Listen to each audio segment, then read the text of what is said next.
the concept of king and his court.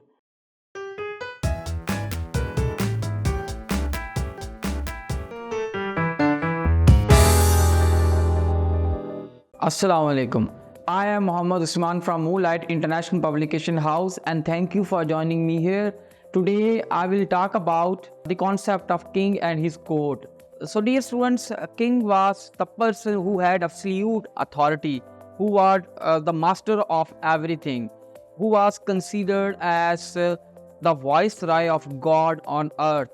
यानी कि एक ऐसा शख्स जिसके पास absolute powers थी, कोई भी इसकी अथॉरिटी को चैलेंज नहीं कर सकता था, तो उसको किंग कहा जाता था। या किंग आप यूँ कह लें, एक टर्म यूज़ होती थी मिडल एजेस में एक ऐसे हुक्मरान के लिए that had absolute power eight that time, that यानी कि उसके पास एब्सोल्यूट पावर थी, सो उसको कोई चैलेंज नहीं कर सकता था। So this was basically the concept of king at that time. So now when we talk about the court of the king, generally we mean that we are talking about the cabinet of the court. Like in present modern systems we have also observed that जिस तरह presidential system है तो president की cabinet होती है, prime minister है तो उसकी कैबिनेट होती है। अगर पाकिस्तानी पार्लियामेंट्री सिस्टम को देखें तो प्राइम मिनिस्टर की एक कैबिनेट है।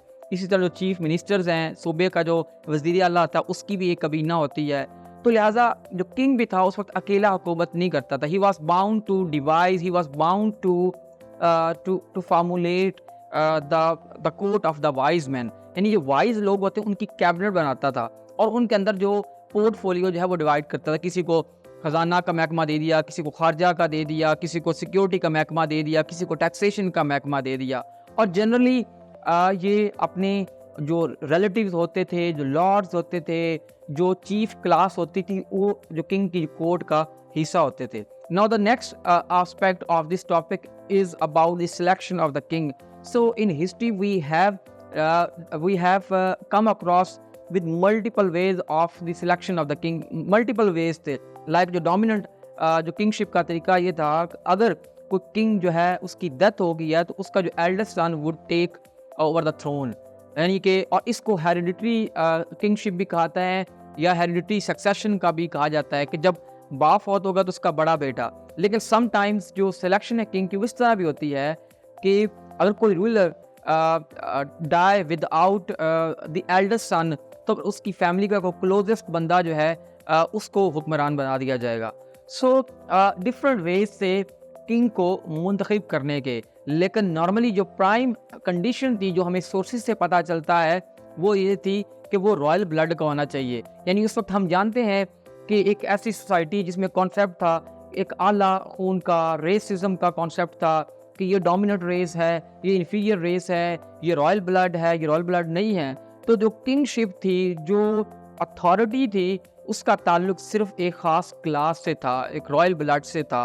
बट इन तमाम चीज़ों से के साथ साथ डिफरेंट तरह से जो है किंग की सिलेक्शन होती थी, लेकिन जो मेन क्राइटेरिया था कि वो एक बड़ी क्लास उसका ताल्लुक हो, चाहे वो रॉयल ब्लड का हो, रॉयल ब्लड में से उसका बादशाह का बेटा हो सकता है, उसका करीबी कज़न हो सकता है, उसका कोई फैमिली मेम्बर हो सकता है। सो जो किंगशिप थी that was totally confined to the elite class at that time.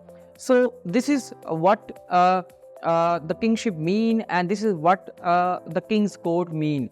So with this we can conclude this topic, and we hope to see you again with a new topic of history. Thank you.